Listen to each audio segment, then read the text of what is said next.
Hello, everybody, and welcome to our Crushing Comics book club for Grant Morrison's Batman. This is our final pre-reading installment for our Grant Morrison Batman read. We're going to finish up the stories in Tales of the Demon, a widely available collection, although we'll tell you the individual issues as we go through the discussion today. And then we're also going to read the very famous, or perhaps infamous, depending on your perspective, Demon trilogy from the late 80s and early 90s, and that is Son of the Demon, Bride of the Demon, and Birth of the Demon.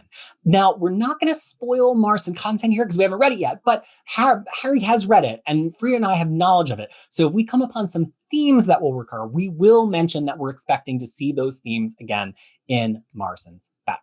DC has a lot of these books in the 70s that are called like DC Blue Ribbon, this special series, that. It was kind of like how Marvel had things like Marvel Premiere and Marvel Spotlight, but these books often had like a subtitle like The Batman Spectacular. And at the time, anybody who was talking about them, or if they got referred to in an editorial box, it would be like, see the Batman Spectacular. But like, it was just part of this series called DC Special Series. So this is DC Special Series 15. It had 3 Batman stories in it, actually, but we only read the one, which is I Now Pronounce You, Batman and Wife. It's from the summer of 1978. Batman is investigating a seemingly minor vandalism, but it turns out to connect with Ra's al Ghul's plot for Gotham, really his first plot that's like Gotham-centric, which is to steal diamonds. Batman is drugged while training, and he wakes up married to Talia, again, as one does, as we will say a lot of.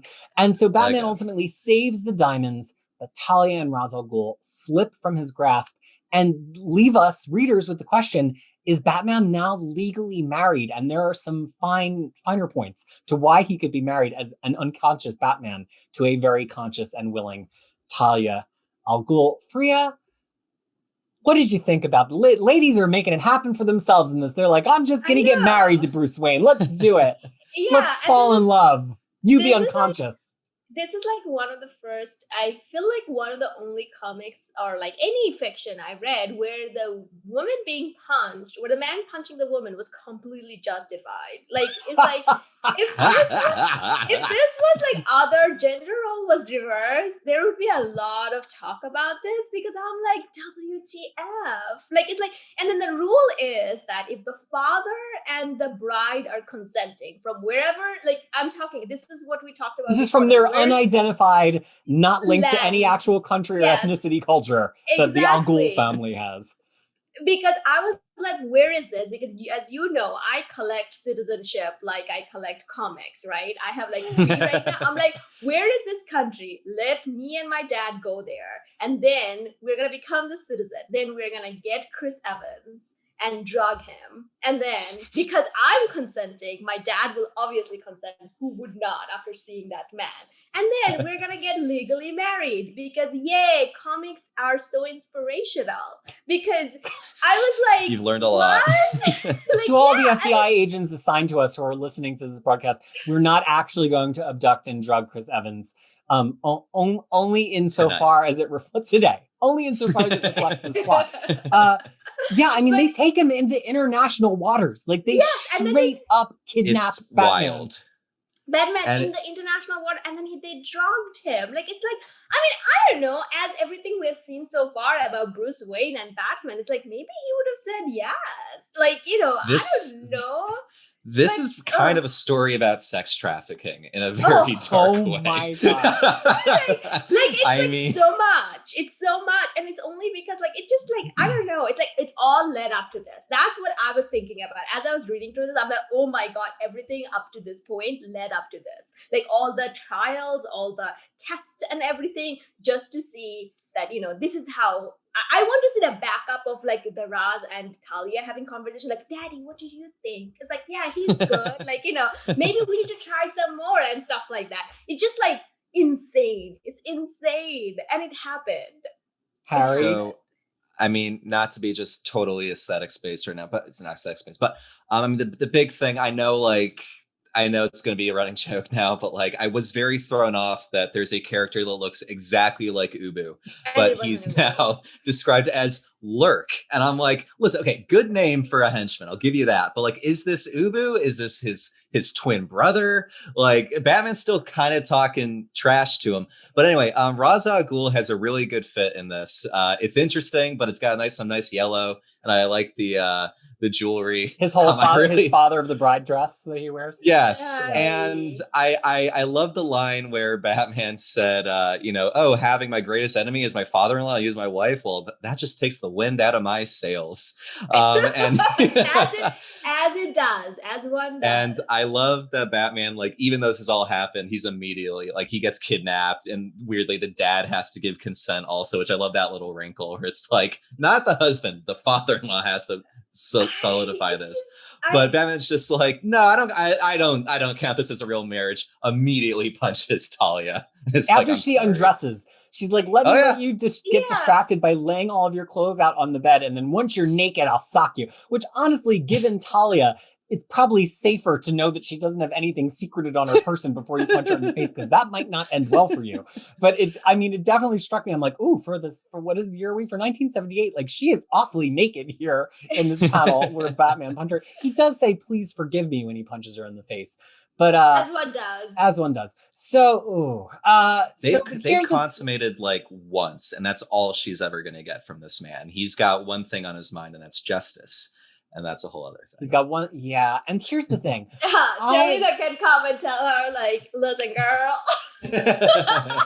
I don't know that this needed this very weird, kind of dumb diamond plot on top of this. Like, then when they brought it back to they're trying to break into a bank and all of this stuff was the one cool thing I thought was just how gross and hot Gotham is in the summer, and like how Ra's al Ghul plays into that by drugging the populace, which again feels very tied to the plot from Ra's al Ghul and Batman Begins, I thought. Right. I don't know. I haven't read 1,000 comic books. I'm sure Ra's al Ghul has drugged Gotham a bunch of other times. But the actual diamonds, which I don't know if he wants them just because they're worth money. Like I just in my head was like, he wants them to make lasers or something. But it just seems like such a letdown when the actual book could have been all about Batman's marital problems.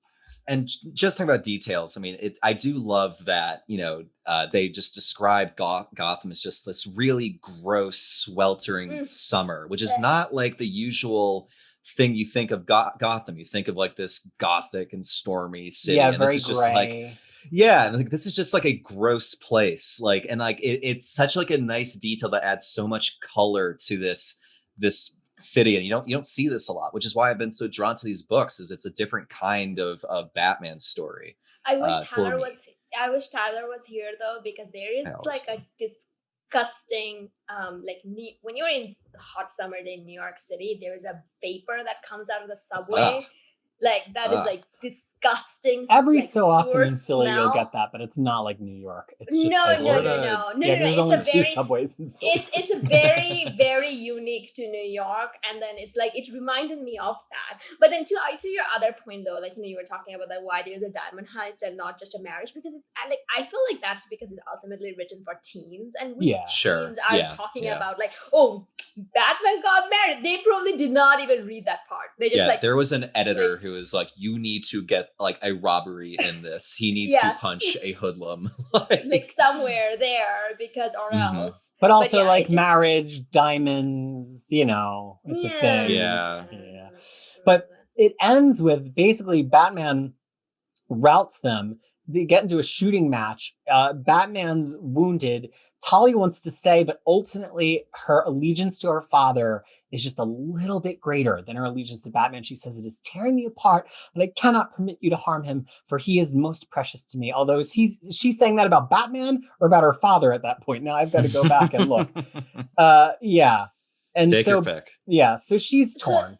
So looking at the subtext of her character though, because I feel like she never I don't know whether she ever cared for either, whether it was all just because of what they can give her, because especially with her father, like she needs him to be alive to transfer the power over to her, and then obviously for Batman because he can give her an heir, so the heir that she can kind of keep in the background while being the Cersei of League of Assassins. So so I never kind of ever bought that she ever cares about any other person.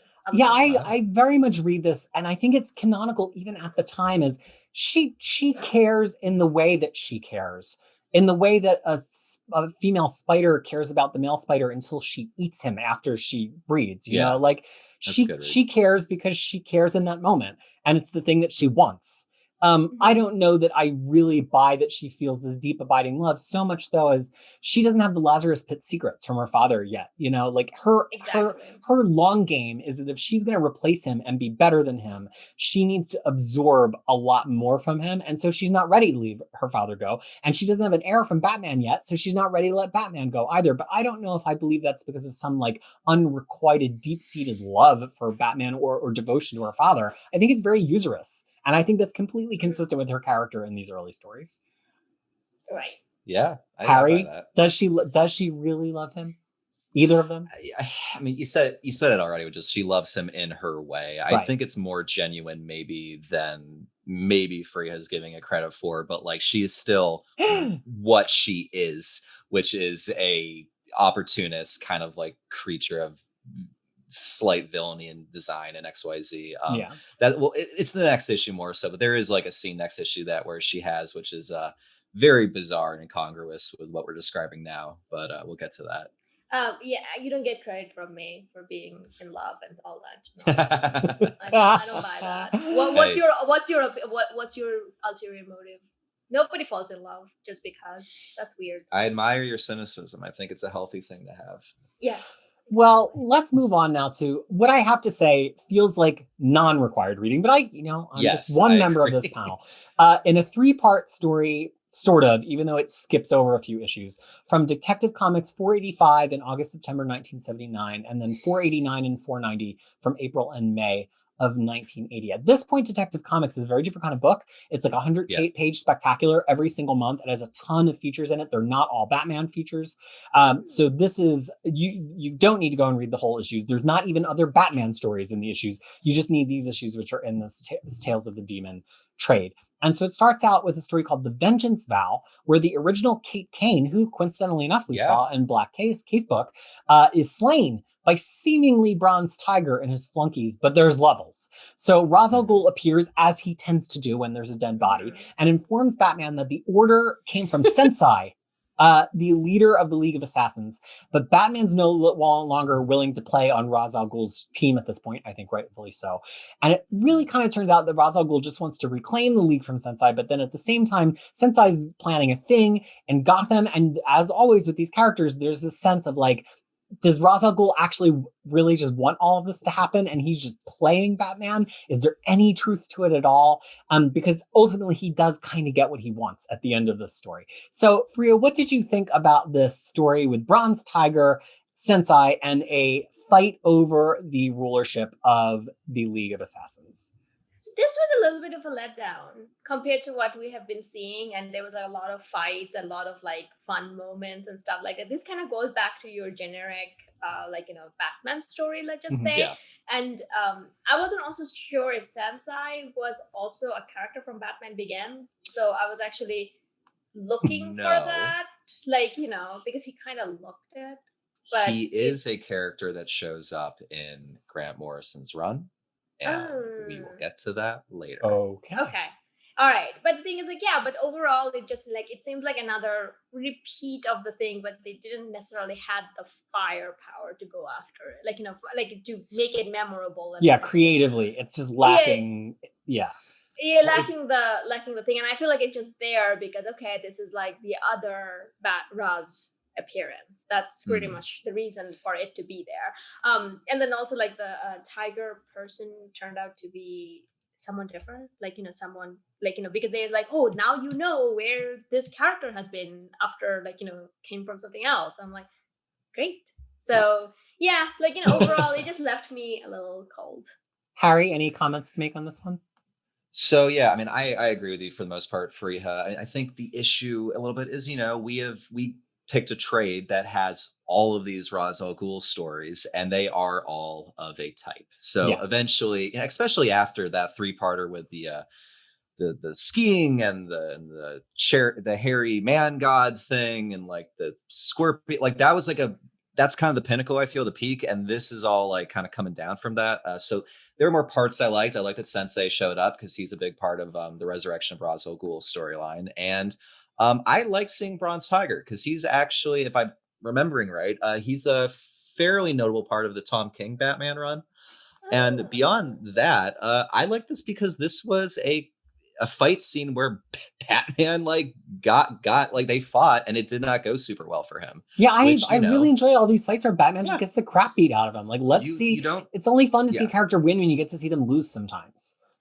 You don't see it a lot. I agree. And I think we're differing in that I do, we've talked about last episode, but I do like the master planner Batman when it's positioned in the right heightened kind of stakes rather than just like sucking the conflict out of a comic.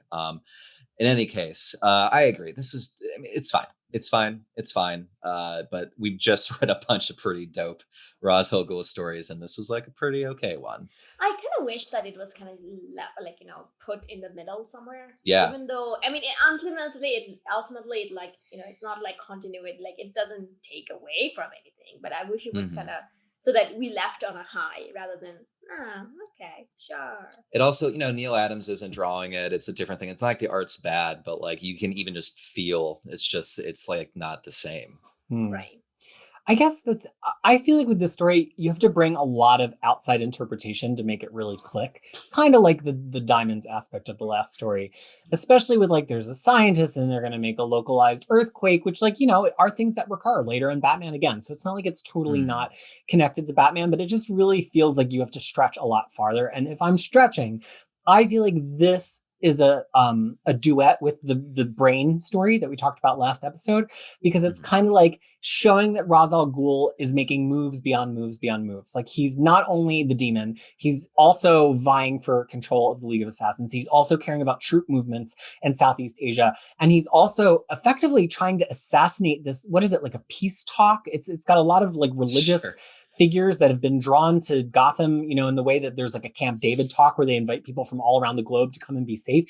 And whether Sensei wants to kill them or Ra's wants to kill them or both, ultimately they almost are all killed, and a number of them get killed, enough so that Ra's might have got what he wanted. So my kind of fan wank on it, because at the end it gets very confusing. One of them runs into the building, another runs down to the building, another one runs in, and then Batman's like, it's all been lost. I'm like, it's just a building that exploded. It's not like a skyscraper. Like, pick up a beam and look underneath of it, Bruce. But it's kind of just felt, it was another one to me where like Ra's al Ghul will always get what he wants, and he will make you help him get what he wants, and you will think that you were fighting against him or on his side or something, and it turns out that you just helped. Like Batman ultimately helps him get what he wants. That was my takeaway. And most notably, there is a scene where Batman beats on Lurk a little bit, and he says, "How are you feeling? Terrible, I hope." Which is just, it seems mean. It just seems like a little meanness coming from Batman to this poor guy who's just working for Ra's al Ghul. I don't know. Man. I'm going to keep doing this whenever he shows up. This is my announcing. Much like the theories about James Bond, that Ubu is a ceremonial title rather than a specific person? I'm so serious. No, I agree. Lurk hasn't reached the point where he can be crowned Ubu. Yeah, he's just not an Ubu yet, I think, is the problem. And but the thing is like, oh no, he only uses Lazarus Pit for himself though, so it's not like, or pretty ladies. Yeah, that's true. We're gonna get there in a second. Oh, good lord! Or Jason Todd. Or that guy. Yeah. Okay. Right. What? Spoilers. Comics. Oh yeah, that's right. I mean, I literally had never known that. Okay, so wait, you don't know Red Hood? I know who Red Hood is, but I don't know. Maybe like one time in this run of Red Hood, they referenced how he got brought back, but I don't. That's not a piece of information that I have filed. So just go ahead and read. Watch the Under the Red Hood. Under the Red Hood. It's a good animated movie. If HBO Max was available in my country, I would be happy to watch that. Genuinely a really, really, really good DC It's a really good, and the thing is, it's based on the book to a lot of degree, but the book is actually not that good. But it comes from that.